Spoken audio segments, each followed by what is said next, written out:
Welcome back, Honors. All right, welcome back to it. Welcome back to your great job yesterday, following up on all that stuff. It's about 8:05, 8:09 this morning, and we're just going to go ahead and dive head first right back into where we left off in class, right? So we left off in class talking about and reviewing a lot, right? We reviewed a ton during class yesterday, right? Really made sure that we understood everything, made sure that we understand where we're going. We talked about AP stuff and things like that, blah, blah, blah, blah, blah, blah, blah, blah. So the number one thing, speaking of all that AP stuff, I'm going to throw out there real quick on this flip so I don't forget to send an email, is stop by and see me either tomorrow morning or today at rally practice and just give me your name and I'll write you down, right? Okay, so now the biggest thing about it, though, is to understand is that we did leave off talking about the absolute state of that had been created in France. We had a massive beast of a flip that came before this, and the reason why I did that is so you could go back and watch it 100 times if you need to, right? So, we talked about the death of the Valois family and the growth of the Bourbon dynasty under Henry IV, right? We talked about his son, Louis XIII, and how basically this guy named Cardinal Richelieu, ruled for him, but Richelieu is going to create the intendant system and the powerful French state, which is going to give the Sun King, the legs man himself, Louis XIV, the ability to rule over an estate this large, right? So we left off talking about the Palace of Versailles. Now, I'm not going to heavily record a bunch of stuff about the Palace of Versailles and a bunch of its facts. We will talk about that stuff in class.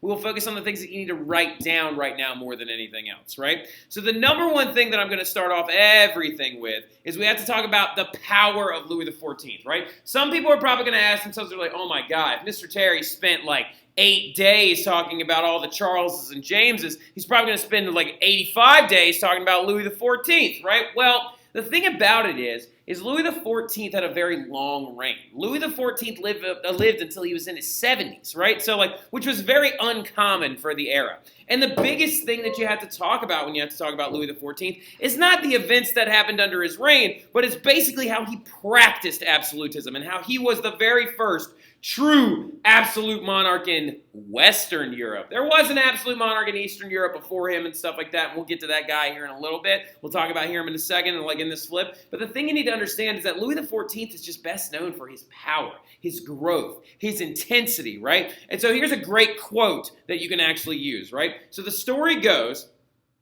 do me a favor and write this quote that I'm about to say underneath Power of Louis XIV, because it kind of perfectly describes the entire thing, right? So going into it, basically, one of his nobles was addressing him and asking him questions about, Sir, well, what about the affairs of the people? What about the running out of bread? What about the affairs of, Sir, what about the state? And when he says that, he basically means Sir, what about the state of the country and or what about the people, right? And what about the country itself? What about France, right? So and then Louis XIV responded to that by saying, I am the state! And he just screamed it in his face, basically saying, dude, I am France. And somebody around us probably just heard that. In my art class, it's got several people in it. I think Damari Harris probably just heard me scream, I am the state, right down the hallway. Now, the big thing, though, is write that quote down. I am the state underneath the power of Louis XIV. Because it perfectly defines him as a human being, right? And as a, interesting, very dynamic ruler, right? And another big thing about it is he ruled from his house, right? He ruled from his house, which it used to be much more common practice for the ruler to rule from the capital, right? From Paris. But Louis XIV is going to create a centralized government that emanates completely out of his home, where apparently he said that famous quote, "Laissez moi," which means the state is me, even though ironically enough, many historians debate on whether or not he actually ever even said it and stuff like that, which is a whole other argument in total and stuff like that. Somebody's peeing into my room. What's up? Sorry. No, you're good. Thank you. And I just screamed, I am the state really loud, so that was really intense. Thank you.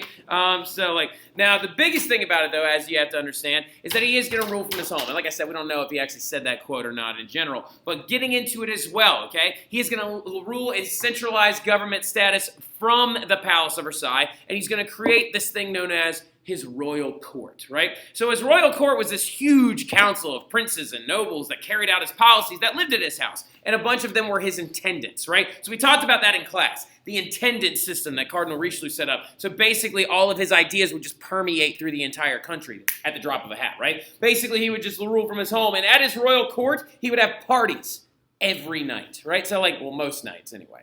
And at his royal court, there were nobles that were considered to be the most dignified people, that helped him put his boots on in the morning, that clapped for him when he came downstairs, that helped him go to the bathroom, right? In his royal court, he basically created this living, breathing shrine to himself, right? Because he had the richest and most powerful people living inside of said royal court. And here's a picture of it, right? So like that is Louis XIV himself standing at the steps of Versailles, welcoming in a noble that is actually coming to report on the affairs of a war. And look at all of these nobles that are lining the stairs, right? That all have to live with him for a certain percentage of the year so he can watch them, right? So like that is his royal court, right? His royal court was massive and spent tons of money. We'll talk about that here in a second. Now, all of the people that you see in this image, though, it's very important to understand.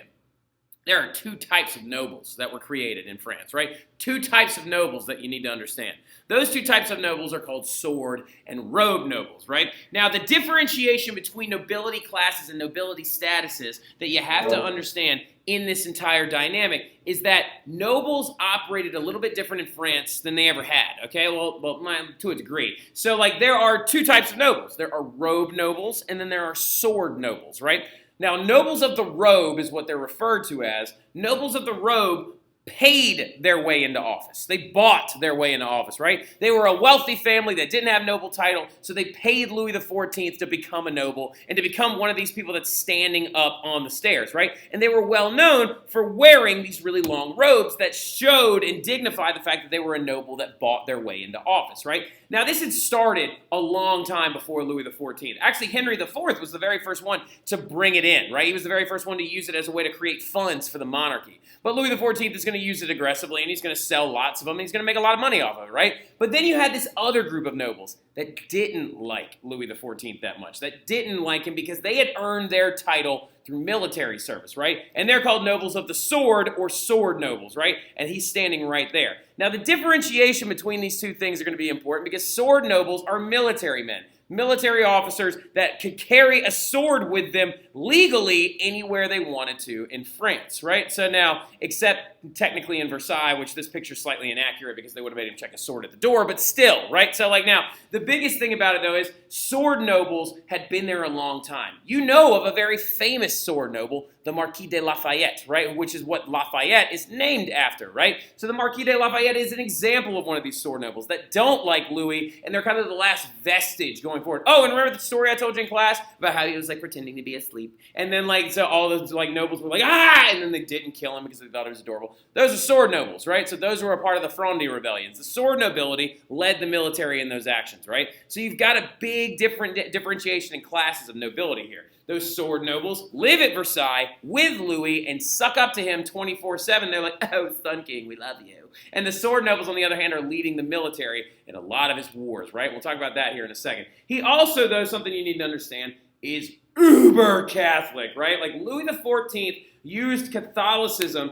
as a way to exert even more power over his people, right? And by using Catholicism, that means he can persecute Huguenots, right? So the biggest thing that he does is that he destroys Huguenot churches, burns Huguenot schools, and he forced the conversion of many different Huguenots to Catholicism, right? And the thing about it is he tears up that document that his grandfather wrote, the Edict of Nantes, right? He revokes that completely and runs many Huguenots out of France, right? A lot of them, though, were very wealthy and ended up going to places like Prussia and the Netherlands, taking their money and ideas with them, right? Helping lead to the Enlightenment and other kinds of ideas about religious toleration and stuff like that. But you need to highlight this really quick, okay? Because his persecution of Huguenots is going to lead to some new thought patterns going into the 1700s in Europe, talking about like maybe we should tolerate all religions and stop all of this violence. Because look at what Louis XIV did, right? So now looking at the big thing as well is you have to understand, that would be so awesome. I would love for people to clap when I came downstairs. Now the big thing though is also his finances, right?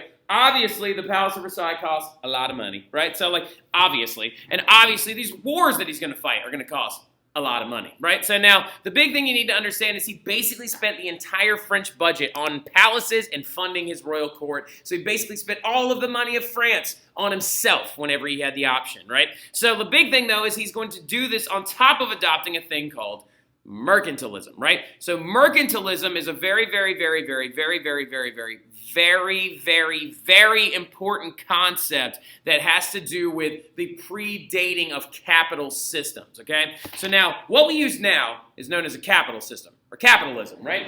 In capitalism, businesses are owned by people, known as entrepreneurs, right? And the government's main role is to tax their profits and stuff like that, and that's how the government makes its money. And then a person is supposed to take its profits and reinvest it into their company to grow their stuff in a form of competition with other competitors and things like that. That's free market capitalism. What mercantilism is very, very different, and it's based mostly around one key concept: when money was made out of gold, right? So like mercantilism is a big reason why Spain's power dropped in the beginning of this unit, right? Mercantilism is the concept of trying to literally have all the gold you possibly can get your hands on, right? And keeping it in your house and keeping that money in this bag, right? Keep it inside your country and don't let it get out, right? You do this by increasing tariffs, exporting more than you import, because here's the key thing that you have to understand. Monarchs during this time period, especially Louis XIV, believed that there was only a finite amount of money in the world. They were like, oh, money is in strict supply. There's only so much gold. There's only so much silver. And to a degree, they're right. To a degree, they were correct. But then later on, underneath some other kingdoms, they're going to start introducing monetary notes, which is like paper money and banknotes and stuff like that. Now, but for now, mercantilism was adopted by Louis, and what he thought basically was like, I need to have a vault, and I need to have more gold in that vault than the king over in France, or wait, he is the king of France, than the king over in the Holy Roman Emperor, or the Holy Roman Emperor. I need to have more money in my vault than the king of Spain. I need to have more money in my vault than the king of England, right? And he adopts this concept, and he basically makes it so, hey, don't buy any goods from England, right? You buy them from France. Don't buy any goods from smugglers, or else you're letting our gold out of our country. Think of mercantilism as quoted by Abigail Winningham, who has a fantastic way of explaining this. Is that mercantilism is like a cookie jar, right? So, and all these absolutists thought that their cookies needed to have the biggest jar with the most cookies in it, because there's only so many cookies in the world, right? And so the absolutists are like, no, we have to keep all these cookies here, because the thing about it is, those children that live all around you, they want cookies too, and they want to fill their cookie jar with your cookies, right? And so basically, in the long run, Louis XIV is like, no, these are my cookies, right? So and he's hoarding all of it, and because he knows that if he takes one out and gives it to someone, it's going into their cookie jar instead of being in his, right? So what do you do to keep those cookies in that jar? You increase your exports, but you don't import anything unless you absolutely have to. You increase tariffs too, which is a tax on an import to deter people from actually buying things from outside. For example, Louis XIV absolutely hated the fact. Write this down. Write this down underneath tariffs, right? The example is English tobacco, right? Louis XIV loathed the fact that the English basically had a monopoly on tobacco, right? Because they knew where to grow it in this place known as the Chesapeake Bay area, and it's including Virginia as well. They knew how to grow it, they knew where to grow it, they knew how to cure it, and they would sell it to basically the entire continent, making buttloads of money for the English government, right? So Louis XIV wanted to get in on this tobacco trade and make it so he could stop buying, right? Like stop importing tobacco from England so he could make the money and stop letting his money out of his country, right? And so guess what colony they started trying to grow tobacco in?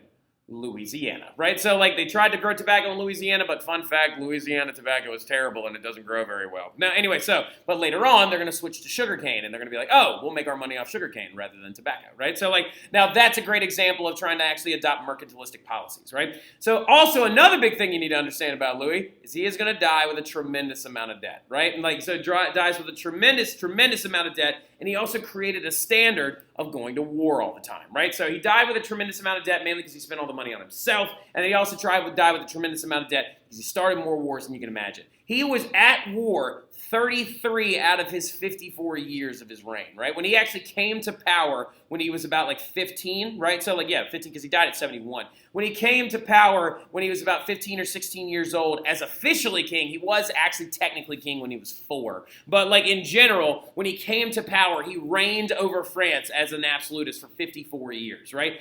33 of those years he was at war. And he won most of these wars, right? He had several big victories, but he had also 2 very key losses, okay? One of the biggest losses is the War of Spanish Succession. How many of y'all remember... Where'd he go? Where's that ugly dude? There he is. How many of y'all remember Carlos II? right? So like Carlos II was the Habsburg king of Spain who couldn't walk until he was 4 and didn't talk until he was 8 due to all the inbreeding in the Habsburg family. So Carlos also had no children because he was sterile, right? So when he dies, the throne was left open to the next available representative, and this guy's closest living relative is Louis XIV's grandson, right? Philip. Okay, so what ends up going down is basically Louis tries to exert control over Spain and bring it into the French empire, and the rest of Europe was like, oh heck no, and they united against Louis, and this whole war was called the War of Spanish Succession, right? So the War of Spanish Succession was an absolutely ridiculous war that actually saw the entire continent of Europe unite against Louis to try and check his power, and it's going to kind of create an informal standard throughout Europe that if anybody gets too powerful, all of Europe's going to come together to slow them down or stop them. We'll see this when we get to Napoleon, when we get to the French Revolution and all that other stuff. But the biggest thing you need to understand is the War of Spanish Succession is a good demonstrator of all the wars that he liked to go into, right? So and also it's going to cause a tremendous amount of debt, leaving debt for his grandson, Louis XV, and leaving even more debt later for his other great-great-grandson, Louis XVI, right? Now, oh yeah, you think this is bad? You wait till we get to all the Louis. All right, so now, anyway, really, really fast. But now we're moving into Russia, right? So we're packing our bags and we're heading to Russia, okay? So let's all go on to Russia. Yeah, Russia, right? So the big thing about Russia is that you need to understand is that Russia is behind the times. Russia is a very, very different animal than the rest of Europe, right? Russia, during the late 1500s, is just breaking itself away from Mongol rule, right? So this is a big thing you need to understand is that the Russians, for a long period of time, all the way up until the 1500s, or going into the late 1500s, the Mongolians had ruled over Russia during the Middle Ages and going into the 1400s.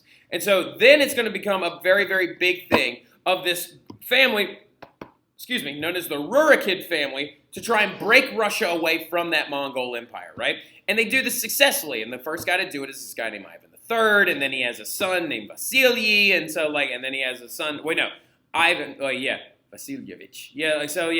Ivan III, and then it goes another Vasily, and then it goes another Ivan, and then it basically goes into this guy, right? But in that process, Russia was very behind the times, right? While everybody else was kind of getting away from feudalism because it's beginning to die, Russia is still clinging to it as the only way to stay alive and the only way to stay relevant.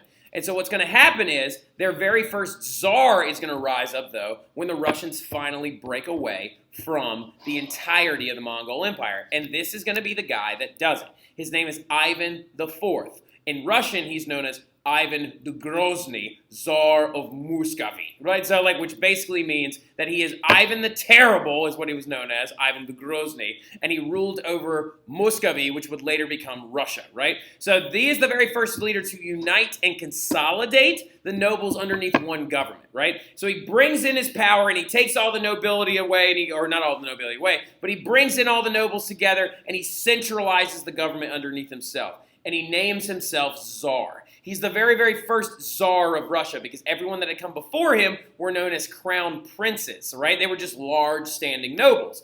Ivan, on the other hand, is crowned Tsar and becomes the very first absolutist in Europe ever, right? So, now, granted, Louis XIV is a bigger absolutist and more powerful than Ivan was, but Ivan's the very first one. So he centralizes the government underneath himself and names himself Tsar. And another crazy bunch of stuff goes on. He begins to strip power away from the nobles and boyars. Because remember, for him to be able to have all his power, he must see the power of the nobles weaken, right? He created an absolute government and an absolute state underneath his control. And his dynasty, though, is going to eventually die out in 1613. And the Romanov family, which is a very, very famous family, is going to take over after him. Now, we're going to do some little filling in the blanks on Ivan tomorrow when we review about him in class, and we're going to get to that stuff then. But I'll see y'all then. Y'all have a good one.